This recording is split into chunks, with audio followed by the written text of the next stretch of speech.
What's up, everybody? Welcome to Filming in Progress. I'm your host, Jarrell Washington, with my co-host, Isai. And we have a very special guest for you guys today. Yes, we do. Please introduce yourself. Hello, everyone. I'm Jill Gevargizian. Joe, what do you do? I am a filmmaker. I'm a director, producer, and sometimes writer. Awesome. Yes. So for people who don't know, Jill is very famous for making The Stylist. If you have not seen it, made in KC, banging movie. If you like horror, that is. I know some people don't like blood and horror, but it wasn't really like, I don't think it was that bloody. It was done tastefully. Yeah. I would There's say some really bloody moments, but it's like ultimately more of like a psychological Exactly. horror anti-hero character piece. Yeah. And Jill makes a special appearance. Oh, Yes. you did make a special appearance. That is right. It's a little spoilery, but it was a lot of fun and a lot more work than I realized. And Isai worked on the film too. Yeah, he's told me It's about where we those. met. Oh my goodness, It is. those overnights. The overnights, those were intense. But we had the best parties ever. We had like a day 3, or was it the day 4 rap party that was like became infamous. And then from then on we had a dance party after any day we had the next day off, we had to have a dance party the night Oh, prior. that's wicked. There was one where I fell Lots of asleep. dance parties. Do you remember that? I fell asleep. I think it was the rap party. I fell asleep like at like 8:30 p.m. Like I had too many drinks and I was just so tired. I just like fell asleep in Anthony's bed. Like Anthony and Connor came up like at midnight and they're like, "I thought you went home," and I like was passed out in their bed. Bro, and for people who are curious, yes, that is Vinny. He is hanging out around today. He had to come to work with Dad. So if you hear some licking or some eating, some random sounds in general. It's a large dog just hanging out. He's bigger than E. He is. But yeah, thank you so much for coming, though. We really do appreciate that. So let's dive in. I want to know where did the inspiration for The Stylist come from? Well, it sometimes scares people when I tell this story, but I'm a hairstylist also. I'm still a hairstylist, actually, and was really just, this is early in my filmmaking, and I only made one short film. I'll learn how to talk, I swear. And I was just like going with the thinking of like, I had read Robert Rodriguez's book, How to Make a Rebel Without a Crew, early in my filmmaking, and was really like going along with that thinking of, you know, what do you have access to, or what do you kind of like, you know, engineering a script in reverse, like thinking of locations and just stuff you have access to or people or. And I was sitting in the salon one day. I'm like, how is there not already a horror movie about a hairstylist that kills people? This seems like so obvious. It's so obvious, Right. too. Especially like there's so many slashers centered around like professions. Like there's the Sweeney dentist. Todd. Yeah, Sweeney Todd's kind of the only horror-ish That's crazy. hairstylist-ish thing. But yeah. yeah, so I was just like, how does this not exist? Like in the vein of Dr. Giggles. But then I went like a totally different route. But I still feel like that could still exist, like a pure slasher version of it. I also joke that maybe that's a sequel of The Stylist. But yeah, it just started with, how's there not a hairstylist killer movie? And then when I started to envision it, I saw her a lot like Leatherface. I was like, she collects people's hair and wears it. Like, See, that was the first thing that came to my mind. I had the Leatherface vibes right immediately as soon as I saw that because I'm a huge Texas Chainsaw fan. Love that movie. That movie alone gave me nightmares like from like 4th to like 6th grade. Because like the 2003 version. With Jessica Oh, Biel. God. Yeah. No, the original. Yeah, the original's better, You but guys really aging me over here. hold on a second. Wait a second now. He's the young one over here. That movie, I mean, the little like the picture, like That of, is like, such an iconic sound. I had nightmares, like, because I was like, he's still at large. Nobody found him. No one knows where he's at. Like, he's like, how far away is Texas? I was like looking it up on the map. Like, He's still Yeah, alive. the original that has like the scroll of saying like this actually happened. It's not even a true story. Yeah. But people still, even from back then, thought like that movie was real. But yeah, I always envisioned her. And it's funny, like even in the original Texas, they never show Leatherface like in where his room or his lair. I always I'm like, I realize like that's in my mind that he must have this room, this dark room where his masks are like displayed and he picks which mask to wear that day. But I just like, that was the first vision of Claire, the stylist. I was like, she has this room with all her trophies where she wears them. And that's like, she like escapes into their personalities. That's was like the start of it. That's awesome. That's the most iconic scene for me. Like that first of all, that shot is just so pretty. Like candlelit, and like you see like all the mannequin heads. Like it just, like a still of that is just so beautiful. So beautiful. You shot But yeah, that's like what I remember the most from the film was just that sequence. So what was funny about The Stylist is that when I heard that there was you guys were shooting a feature, I was like, man, I've heard of this movie before. Like, why does this sound so familiar?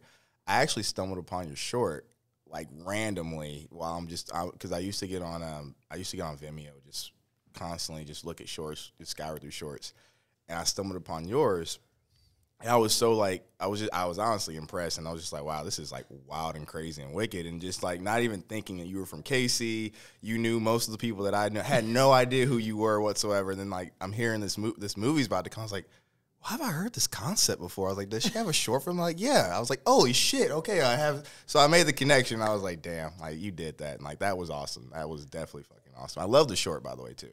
Thank you. I love the short. We started with a short film.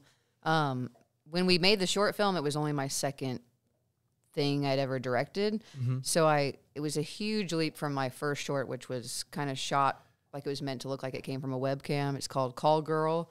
But going from there to The Stylist, which was like, I didn't go to film school, so I really was like learning making stuff. We made that almost like 6 years. We shot Stylist short in 2015. It came out in 16, and it took like 4 more years to finally get to making the feature. But it was always our hope to make it a feature. It just, I knew I couldn't, when the idea first came to me, I was like, I need a lot more experience before I make that jump. Because I had high expectations for myself, at least as like the quality of, I've seen a lot of independent features, and it's hard.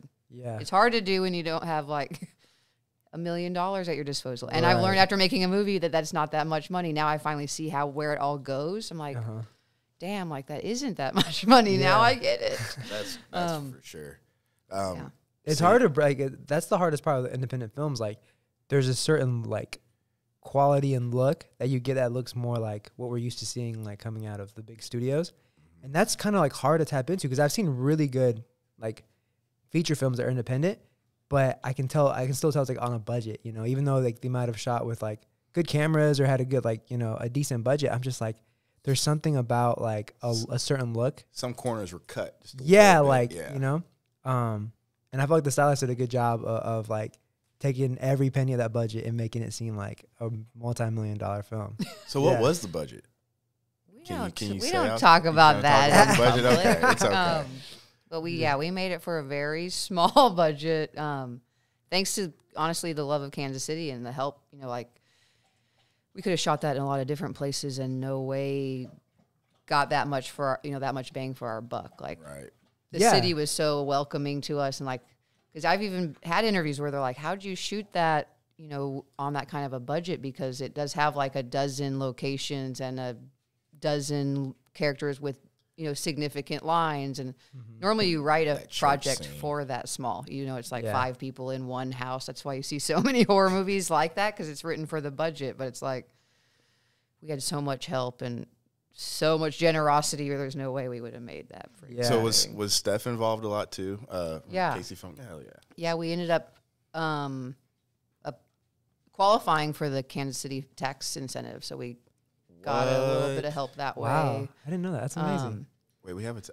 Just Kansas City, Missouri does, and so if you shoot within the city and spend a certain amount enough money, then you can get it's actually a rebate. It's not an incentive like how some states it's a full-on rebate, so they just like cut you a check for 10% of what you spent in Kansas City. If you spend at least like $100,000. It's like 100, 125, something like that. Yeah, I mean, one of them. So you got to spend a lot to get $10,000 back. Like that 10. But apparently you need the $10,000. Hey. Take that rebate. That'll pay for part of post-production. For sure. Not a one-man post guy. They do it all. Here's here's 10,000. Just slide the check. They're like, that's not enough. But I mean, no, really but one of the most interesting things that I found working on the Stylist was the crew was all from out of town mostly. Like a big like the main department heads were, and the crew, like even G&E was fully. I was the only one from KC on that.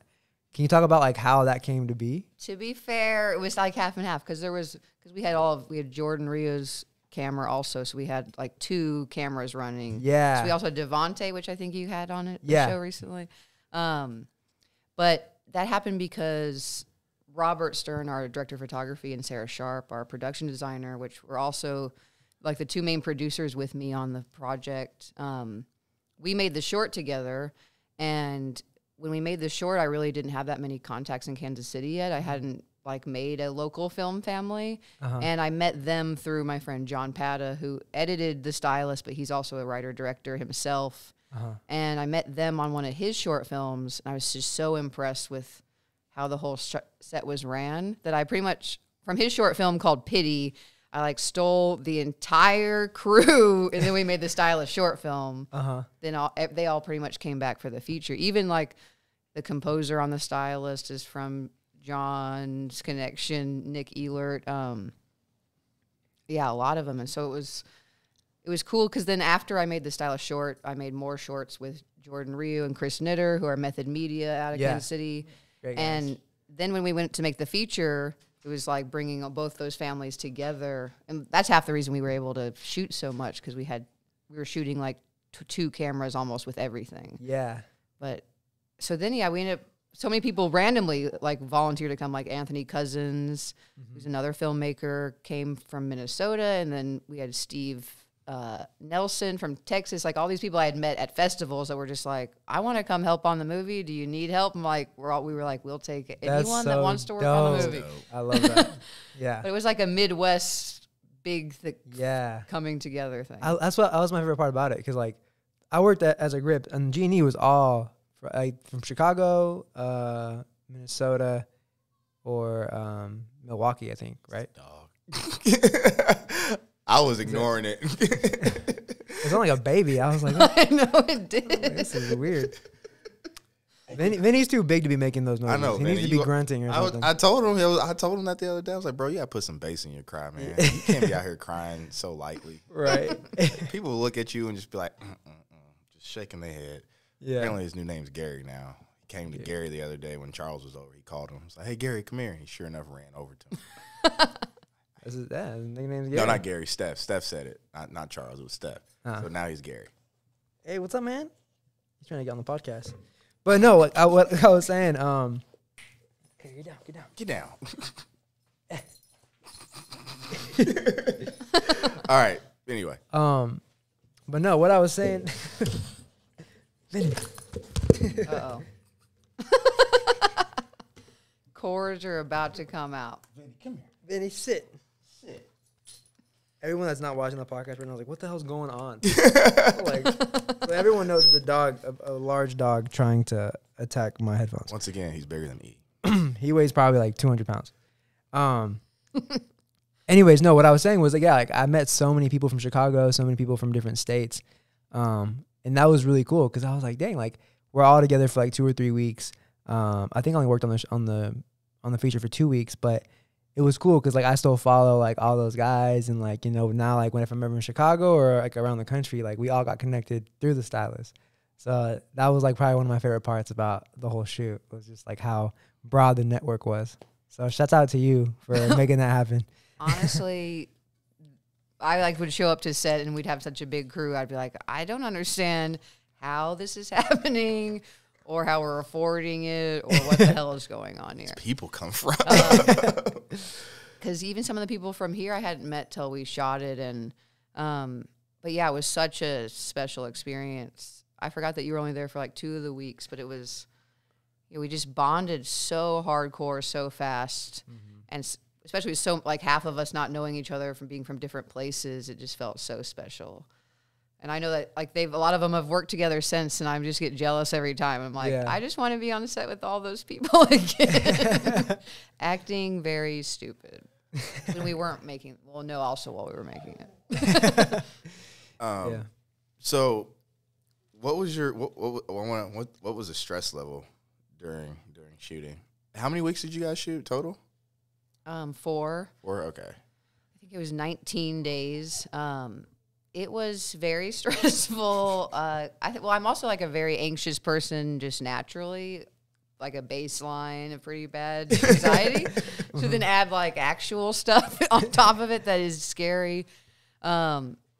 I laugh at myself because I put myself in these like very stressful situations. I'm like, why do I like this? Right. Do I like the stressful part? But it's stressful having such a big thing that has so many moving parts, and anything that goes wrong, it's like a domino effect of what that's going to also affect. But ended up when it actually came down to doing it, it was less scary than I think I thought it was going to be. Like I anticipated it being so intimidating and just such a big thing to accomplish that when it actually came down to doing it, I realized like I had such a great team that I could trust. And when you're on a short, I'm used to doing so many other smaller jobs on top of being the director. When I actually had like multiple assistant directors for the first time, I was really nervous about bigger stuff that I realized like, oh, they handle that. I don't have to direct every extra. I don't have like things like I had never dealt with having 50 people in the background of like your principal actors or stuff like that. And just stuff I was really scared for. I realized, well, there's a whole team to like help figure it out. It's not just like you having to figure it out. Right. So it was like a blessing. It was like by the time it came to doing all the things I was scared of, I was like, we can do this, and I have people I can trust. Yeah. And it just moved like a oil machine. We had some situations. You don't talk about those. Well, I mean, we shot in January and February here in Kansas City, where you know it might be 60 degrees, and then it might be snowing like today to tomorrow. Oh, yeah. And so we like established it was not snowing in the movie, and then one day it is snowing. We're trying to shoot exterior. We had like PAs, and I'm so sorry to everyone that did this, like raking snow off grass, and it's like the most ridiculous stuff you can imagine. Hey, like okay. literally moving snow. We hired actual like trucks to move snow out 2 days, and I was like, "There's no way we can afford to hire trucks to move snow." But somehow, I don't know. We did it. It worked. We made it happen. We wanted it to look like fall more so we had to move the snow. Oh my. Hey, that's not the first time I heard that. For that Toyota shoot, we had to rake snow because they wanted to look like spring, and we shot this. It was probably like December or something, or December or January when we shot this. And the director was like, "It has to look like spring. I need no snow, no ice. We're out there with the flamethrower, with the rake." Yeah, bro. Everything to make sure there is no white in this grass while this truck drives by. Come to find out, they didn't even use a shot. Wow. Because they couldn't shoot in front of Kaufman. They got in trouble for it. That is man. crazy. Yeah. It was bad. Well, I mean, that's showbiz, baby. That's showbiz. Oh, my goodness. So there's a lot going on. What more is going on with the Stylist since it's been done, since it's been shown? You guys are streaming on Arrow, right? Yeah. We've gotten awesome distribution with Arrow Video. Yeah, we're on their channel, but we're also on demand, so it can be rented and bought digitally, like on Amazon or YouTube and all Apple TV, all the things. Nice. And they also put out a really awesome like special edition Blu-ray that has like a double-sided poster, this soundtrack with one of East Side songs on it. What? Yeah. All you kinds did of stuff tell me is about on there. that. Yeah. I forgot, yeah. Is there 2 or 3 of your songs in the actual movie? I think there's just like, 2. we need You all, like this we guy need all that your, much? We need all your songs. Did you put 2 songs? Yeah. Look at you, That boy. was pretty cool. Whenever you DM me and asked me about that, I was like, what? I was like, yes, of course. Drop the ball. But okay, so I'm curious. So once like, okay, you finished post-production, did you already have like a relationship with Arrow already built, or like how did you go about distribution for the Stylist? No, we didn't. We were really lucky to have XYZ Films come on as a domestic sales agent. They're, I feel like, more known for the stuff they've produced, because they kind of work on every level from just sales agent, producing. They're getting more involved in that. Like they're putting out lots of Netflix films now. Nice. But I feel like they kind of got their start with like the Raid films. Those were the first films they represented and distributed. So they've like a lot of Korean films. I love like all their work, and I have a connection there. Peter Van Steenberg, he heads up their manager side, which is something new for them. But he's been a mentor of mine for a long time, and when I sent him the Stylist, and he sent it to the rest of XYZ to see if they'd want to represent it, and they came on board. So they really like helped us. Like they came on board before we were even finished with the film. They saw like one of the first cuts of the edit, which is terrifying to show somebody that it's important. Yeah. With like no score or anything. Was it colored? No.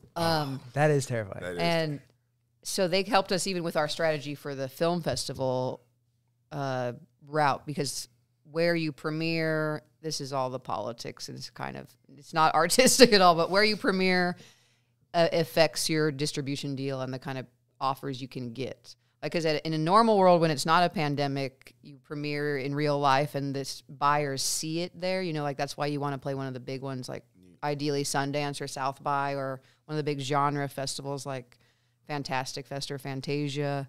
Mm-hmm. But since it was going to be we came out like all during the worst part of the pandemic, and that's the only sad part of our journey, is that we had so many festivals virtually, but we did virtually premiere at Fantastic, and so XYZ sent the film out to all the buyers digitally at the same time as our premiere. So they kind of just had a list of like who they were going to target first and see like what offers came back. Mm-hmm. And so we had a few, but when the Arrow one came through, I was like, I don't even, unless like something bigger comes in, this is like a dream offer, because I know how they treat their films. Like they're more known for releasing older movies and like putting out cult classics and like finally giving them like their due with like, collector's editions. Mm-hmm. So like with a brand new film, we have like a collector's edition release. And I even realized like Arrow has such a fan base. It's like the Criterion of horror and cult fans. Really? Okay. So like people collect their physical releases. They're like very nice. It's like how Criterion releases stuff. It all has like their own original art. They don't reuse art that's been created before. And I realized like their fan base is so big that people buy the movie just because it's an Arrow release. Like, because I follow our hashtag and like share all the pictures that people post buying it. And tons of people are like, I have no idea what this is, but Arrow released it. I'm like, this is awesome. I'm like, people just buying it. They don't even know just because Arrow has their name on it. So that's awesome. And they really treated us like they were part of our filmmaking team. Like we were a part of like deciding the art together. Like everything was collaborative. It felt like a crew still. Yeah, it wasn't like we're taking your movie and putting crazy art on it. Like a lot of distribution people, I've heard scary stories. Like they take your movie, they just put a poster on it that will sell it, whether it actually represents the film well or not, that doesn't matter. They just want it to get sold. Yep. It especially happens with horror. They will amp up the trailers and the posters. And we were worried about that happening with Stylist, because we were like, we don't want it to be misrepresented to be a slasher when it's really like a more like slow-paced psychological film. Right. Like that just happens in this industry. The money side just cares about the sale. They don't care if the people like it after they watch it, which I'm like, it's only going to sell more if they do like it. Yeah. If you don't misrepresent it. Exactly. Distributors are evil, I heard. I've heard bad. I feel like I got the luckiest situations with Arrow, and so now I'm worried for my future, because if everyone treats us as well as they did, I don't know. Oh, good. That's amazing. Yeah, like I said, I've learned so much also from the way you guys gone about distributing the Stylist, because I've never really seen, especially around KC, like a feature get pushed well on in like 2 years or a year after it's been released. How long has it been? Like when it came out in? It's almost been a year, because March of last year it actually started streaming on Arrow, but then in the summer is when we came out kind of wider, like on demand and on Blu-ray. But then we've been slowly releasing in other countries, which every country is kind of its own deal. So we're still slowly releasing. Like we are out in South Korea. We're out in Germany, which Germany's actually put out a 4 variant cover limited, like physical media book. It's like almost as packed as the Arrow release. I got them and I have no idea what it says because it's all in German. And I'm so excited to like get a region-free player to be able to put it in. But like these things are to get any physical release, especially in other countries, is exciting because everything's digital now. But it is like crazy cool, this German release. What's it look got like? some. Is it like In fact, I don't even know if it's a foreign thing, that like media books. I'd never heard of them. They're like packed, like they look like books, like they're almost like old VHS tapes, and they have a DVD and a Blu-ray in them, and a huge booklet with tons of stuff in it, like about the movie. And I was saying, like, I have no idea what the booklet says. There's like a whole page on me, and I was like, I hope it says something flattering. And I'm like, that's awesome. And France put out an actual DVD. I'm like, I talked to the distributor, and they're sending me some copies. So I'm like, I need every physical copy. I'm collecting my own movie like a total nerd. But I mean, you have to. There's nothing wrong with that. That's the coolest thing to collect. You're like, yeah, I made this, and now it's been all over the world, and there's a whole shelf. I got a copy from every country. That's crazy. We have to brag out one more thing that Arrow hooked us up with. Not that the soundtrack is the soundtrack's on the Blu-ray, but then we also have the score that our composer Nick Ehlert did, released on vinyl, which Arrow set up with Burning Witches Records, which is a label out of England as well. And so we have like a full record that's like really a fancy one that's like rose gold, the record itself. And that's crazy. The art from the Blu-rays on it, plus like the artist Sarah Deck is her name. She did a new piece for like the back of the vinyl that's like has Claire on it and all the titles of the songs. Yeah, that's just like, I can't even believe all this has happened. It's still like completely surreal, even though I can like look at it. I'm like, what? That's still awesome. I'm so jealous, but a good jealousy. It's like, I'm glad someone's thriving and someone's like accomplishing shit. Cause like to see it and not even to know who you are or what you're about, and then to like something that's so small and then see how big you got. Like it's really nice. It's really special to see it come out of KC for sure. Like that's probably like the biggest thing I've seen from him. I'm like, dang, like this, like someone from this here is did what this. this is like, what needs to keep coming out of KC. Like you set the bar. In all honesty. Like it's possible. Like that's what's crazy about it. Is like cool. Thank you. And we even tried to, show off the city as much as we could in the film itself, because it was like my dream to shoot it here. And like every opportunity we had, we were like, how can we do this somewhere where the city is in the background of the shot? Yeah. So yeah, it's like full of Kansas City love. I love it. What was I'm curious, like, what was the process of like getting funding? Because was it crowdfunded? Did you have investors? Like, what was your kind of process with like getting the short funded and then also the feature? I did a lot of crowdfunding, which is a lot of work, but an incredible freaking tool. I actually did Kickstarter for my very first short film, which I planned on it at first being a very small thing, like nothing like that. And then I had this opportunity to work with like two pretty well-known horror actors. And then suddenly, like, my first short film was, like, this huge thing. I was like, I don't know what the hell I've got myself into. But then we did another, it's such an amazing tool. And did another Kickstarter for the Stylist short film.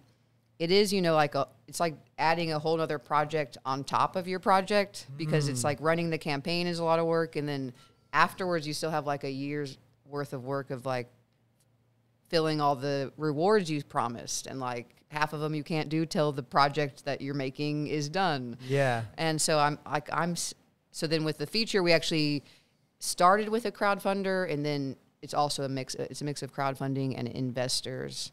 That's what I actually like hit up Robert and Sarah and Najara Townsend, our lead actress. I'm like, what do you guys think about crowdfunding, like a small portion of this, and we're just going to like figure out how to make it like all by ourselves. We'll by ourselves, but with 100 people helping us with donations, of course.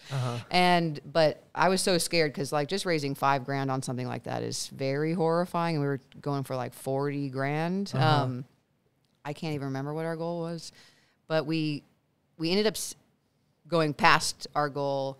But I prepared for that one more than like I've done like 3 Kickstarters before that, and I worked more on planning that one than anything. Like I researched other projects that had similar budgets that met their goals, like compared all of their rewards at different, and see like which ones most people bought. And like, cause a lot of people get themselves in troubles with crowdfunder. Like you promise a poster, t-shirt, and the DVD for $25. And like, that's going to cost you so much money to produce that. Yeah. But yeah, like that campaign was really exciting. Like I had a short film that was about to play a lot of festivals. And that's when I had the idea I was like, we should make the Stylist now. While I'm out with the short film everywhere, I can be promoting this Kickstarter, like at all these places naturally, without it just being about, look at the Kickstarter. It was like a natural way to promote it in all these different places. Yeah. So I put together this like crazy campaign of like, every place showing One Last Meal, my short film, is going to like pass out flyers for this. And it was a whole thing. Wow. But yeah, it was like really successful. But that was like basically just like green lighting the movie. We still needed to like double that to finish the movie.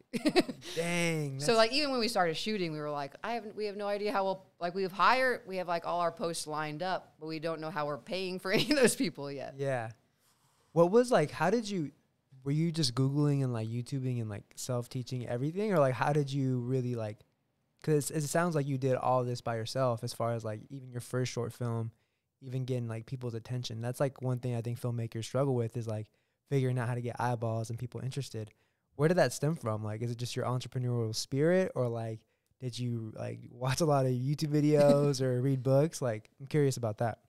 Well, I've always been like good at hustling, and like I've always been trying to build a name for myself. Even when I was just doing hair, I was like, I wanted a very specific clientele. I wanted all like the weird alternative people with fun hair. So I'd like go to punk rock shows and like pass out flyers for my hair stuff. Even I even awesome. cut hair at shows by the merch tables. No way. And like, so I've always been like, had like a knack for like promoting and building like a brand or a name. I've always understood that side of it. And so I feel like I already kind of understood that before I started filmmaking.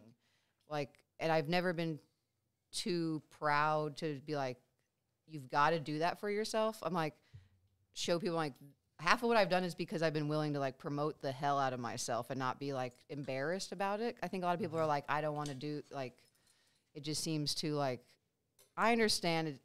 In the dream world, we just want to be like natural artists that people just discover our stuff and we don't have to promote it. But like, that's not reality. No. And if it's like we have all these tools at our disposal with social media, I think people really enjoy like being able to see the process and they feel like they're part of it. That's also why I think Kickstarter is so successful. It's like people get to be part of something special and like see the whole journey. Right. I think that's why it works. Yeah.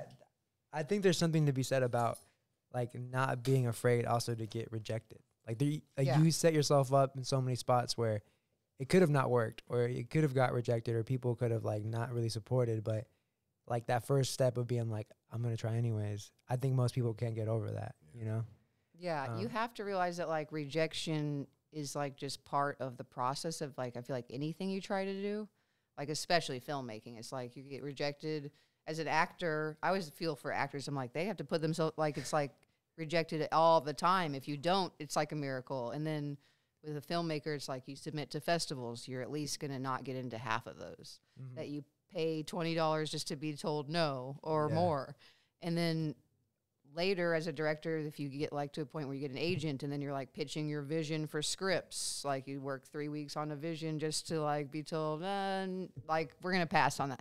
But it's like, that's like, you have to be willing to put the work in and like want to do it bad enough that like that doesn't discourage you. Take the criticism, I feel like. for sure. Yeah. And when I feel like one of the biggest things I realize is like when you start, everything seems scary from like the outside perspective. Like the big picture seems impossible. But like, I feel like until you just do something, everything seems impossible. Like, because I had to tell myself about the feature. It's like, you just have to do it. You can't, like, we were sending it out to all these investors. We had a big producer on it for a while, hoping to get like a real budget for it. And finally I was like, why am I trying to do it this way? I haven't done anything like this. Everything else I've just like taken the initiative and figured it out. So that's what finally like life reminded me that like life is short and stuff can change like that. And I'm like, I don't have any more time to waste. Like we need to make this movie now is what, like, honestly. Yeah, there's something to be said about that, because most of us will wait for the right opportunity or the right relationship or the right person, and we're kind of taught that. We're like, yeah, like just be patient. But in reality, like, yeah, like if it's your vision, like no one is gonna make it happen for you, you know? And if you're living in the future or living for like hoping that someone helps you, like you might not ever make it. So it's that thing that it's the Mark Duplass, I think, has that like amazing speech from South by Southwest where his like quote, like the cavalry isn't coming. It's like such a thing. It's like, don't like, you can pitch and pitch and pitch forever. And it's like, you just need to make it if it means that much to you, because you could wait for, like forever for an opportunity. yeah. And you still have to, I feel like, continue to remind yourself that. Like, even now, I'm like, I need to get back to working on something I have control over again, because I keep working on all these things I hope to get attached to or whatever. And you can work on that stuff forever and not actually make anything. So it's True. Yeah. It's a hard thing to balance, I think. God, For sure. That's for sure. We have a problem with post over here sometimes. Yeah, because I'm the only one doing posts. We need to get you a computer so you can edit. Hey, you should have hit the live button for that one. Which one is it? This one? All right, that is goofy as fuck. All right. Oh, it just keeps going. Yeah, it does. Yeah, you gotta turn it off. I had a question in the lab. Okay, I'm done. All right. Completely just lost my question.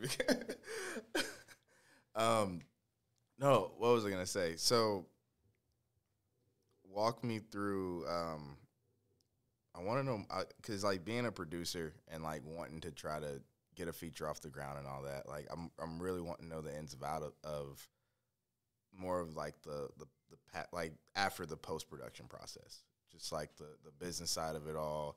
How many people did you have how many meetings were you taking, honestly? Like how much did you have to consume and to like not explode too also? Well, after post-production, I feel like mostly what we're dealing with is like distribution stuff, emails. I'm like, what am I saying stuff? And like PR, publicists, what the hell else happens? And then I'm still like to this day running our social media, so I try to keep a film alive, because like film releases and people can forget about it like 5 days later because 20 more films have come out since then, and you really have to, I feel like, work to keep your movie in the conversation. And so I try to like think of creative ways to keep it out there, and then luckily news does come out and I have something natural to post about. But honestly, right after, it was more me and my like main two producers. Just like early on, we decided on like a chain of command, so we know like how to answer emails. We're not always waiting for like everyone needs to agree before we can respond to stuff. But yeah, it was mostly just like waiting for distribution, and then like once we signed our deal with Arrow, they set up a lot of stuff. Like they planned like days of press for me, which was all like through Zoom. But it was after that, it's like a lot of just me taking over. Like my other two producers, they move on to working on other movies, and then like as the direct, kind of like it's my baby. So there's a lot more I have to do like from that on, which I understand. It's like they treated it like, I mean, like they loved it to death, but ultimately like no one loves it as much as like the person who's like the person who's making conceived it. Which I understand, but so what, it's just how mostly important is it and stuff. For like, how important is it to really find your team? Like, how did you find like those core people that you like were called like at 1 a.m. or something, or like could really have in your corner? Like, how long did that take? And then also like, how important was that for the whole process? It's, I mean, finding, like your film family, as I like to call it, I think is so important. Because I get why you just want to keep working with the same people, because then you have that kind of connection. You don't, and like that second hand where you don't have to, it's like they already understand your language without having to like explain everything. Right. But it's definitely, I feel like, I don't know how, like it's like a trial and error, because you don't know, it's like any relationship, like you don't know how it's going to work till you try it. You can't like, you know, it's like until you work with someone, you don't know how it's going to work. So sometimes it's awkward. It's like, it's almost like you have to break up or like let someone go. I like to think of it like firing someone, but sometimes it just doesn't work. Like, and I do not like that at all, because I am not good with confrontation. That is not positive. So, oh my God, I hate it. But on the Stylist short film, I learned a lot. I'm not throwing anybody on the bus, but like I learned a lot about who I couldn't work with and like just what wasn't work. I like really formed the family on that film, because it's hard. Like, cause like I said, it's just hard until you try. You don't know, especially with post-production. Like you start to work with an editor or a composer or something, and that's so much work to put in to have it not work. So it is like heartbreaking. Right. I just feel like I've been lucky to get to this point. Like Robert and Sarah are like family to me. I wish that we were in the same city so we could make stuff more often. But I am working with them right now on producing John Pada's new film, who edited The Stylist. So it's exciting again to be emailing with them all the time and be like in producer mode. But yeah, that's such a hard thing to do. You just have to like slowly find the people that you mesh with and that like, you know, get your sensibilities as like an artist and that can handle your crazy, because we're all crazy in our own way. God, I think directors especially are psychopaths. And I don't know. I feel so bad for anyone who has to work with me sometimes. But like Tom, our assistant director on The Stylist, he was being interviewed for our behind the scenes stuff, and I was sitting there while it was happening.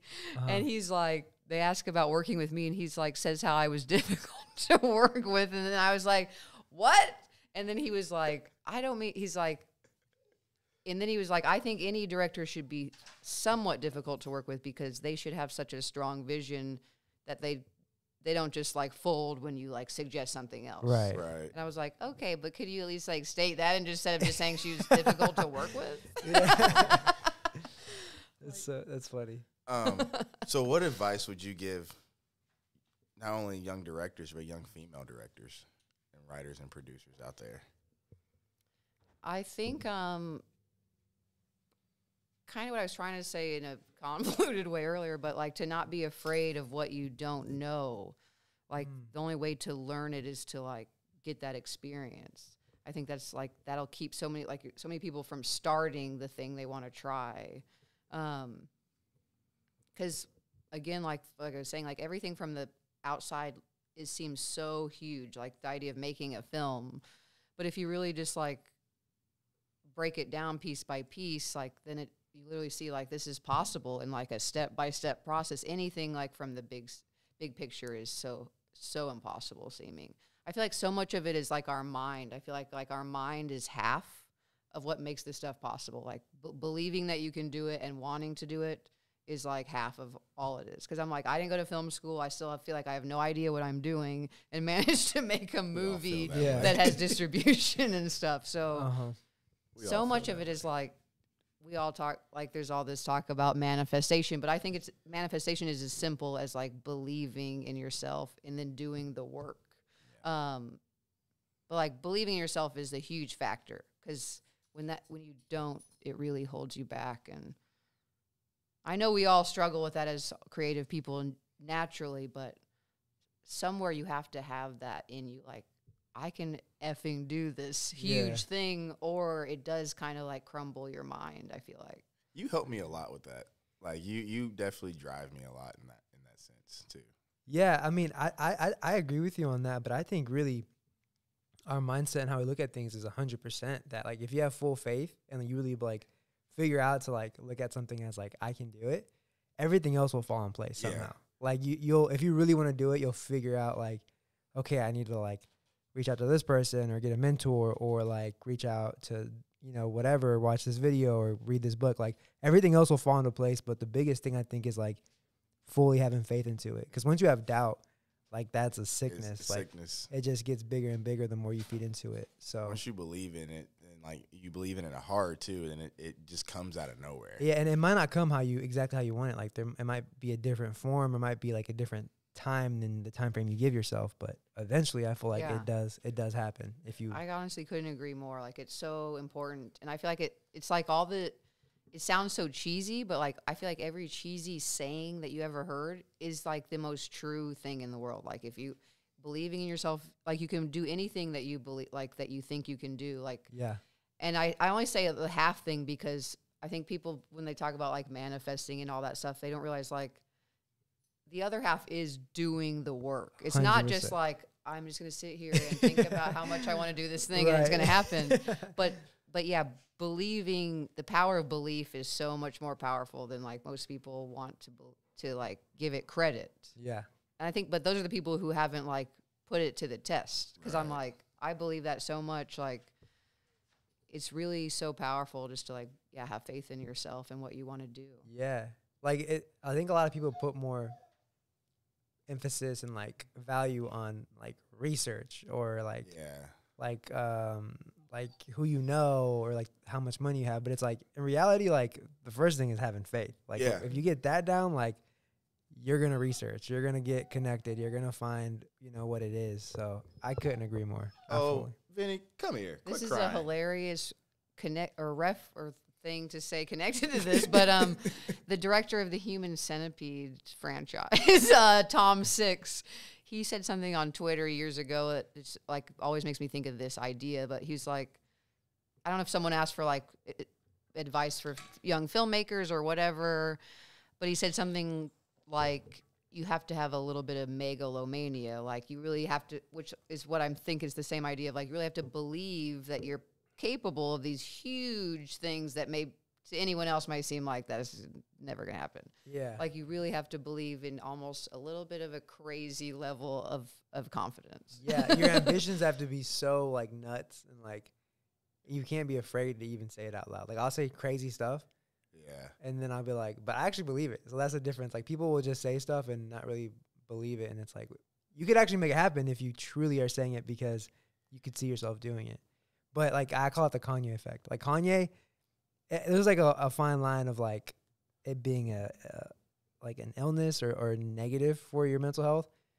But then also like it being what makes it happen, like you have to have like unwavering faith. Like this, I can do this, I'm going to do this, but also not like I am God, I'll make everything happen. Cause then you get in the point where you're like, oh snap. You're the universe or God, whoever will humble you. And it'll be like, listen, like you don't control everything, but whatever you do with love and like true, genuine, like passion for it, you can get, Yeah. Yeah. There's definitely a difference in like believing in yourself and losing sight of reality and becoming a total, egomaniac. Yeah.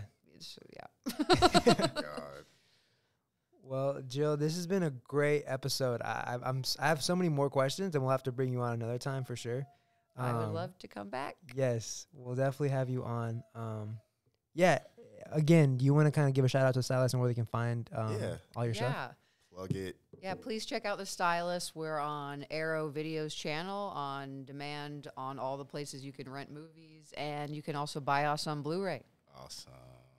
Thank you guys so much for listening. you. Jill, thank you so much for coming by. We really do appreciate it. Oh, you didn't ask your closing question. Oh, yeah, the closing question. How do you want to see film progress in the future?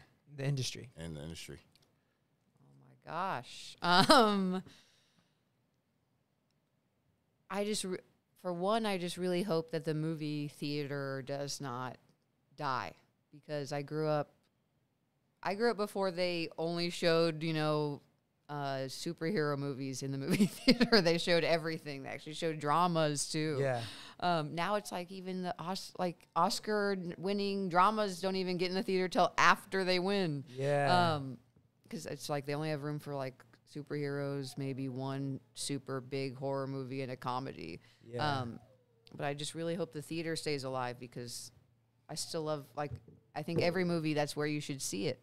Yeah. And I started to think of, especially like in being in post-production with sound, we're used to like creating sound design for that experience. Like that's the ultimate experience. But most people are watching these things on phones and computers anymore. And it's like, it's not the same. That's interesting to think about how we need to shift our thinking, how we make the films if a lot of people are watching them that way. Yeah. It's just really interesting to think. The biggest surround sound is normally like our epics, mix that we make that we like our favorite, and now that's not seen or like heard as much. Yeah, it's more rare. Like people are gonna watch it off their iPhone or with their AirPods, or headphones. Which actually, like, they have made some cool. Like, I know the AirPods have spatial audio and like Dolby 7.1. So like, oh my god, you have like cool like ways I'm to. old and not in touch with these things. I mean, you're not that old. I need the surround sound. You're not old at all. speakers. No, like I'm used to the ones that you wire, like hardwire across the room, and like have like these long, super annoying cords. But How in the hell do they have 7.1 in AirPods? I might have made that up. I think it's called spatial. Yeah. Yeah, I think it's called spatial audio. Because it is interesting. We create sound for like it to be around you, not like right here. Yeah. Well, it's crazy because I have some, and like when if I am listening to something that has it, if I turn my head or something, like it'll move like with my head as well. That's incredible. It's weird, but hopefully, yeah, I think there always will be a sense of nostalgia, and I think theaters will always be a part of that. We gotta just figure out how the money aligns with like theaters, and how theaters can stay like alive, in this. And right era. now it's extra bad because obviously of COVID, people still aren't. There's still at least like half of this probably civilization doesn't feel comfortable going, so the theaters are struggling to survive on it, which is I don't even, who knows what's gonna happen. We'll see. Go support your local theaters. Go watch some movies. Theaters. Keep them in business, please. But yeah, this has been Filming in Progress. Filming in progress. Thank you so much. This has been awesome. Peace out, everyone.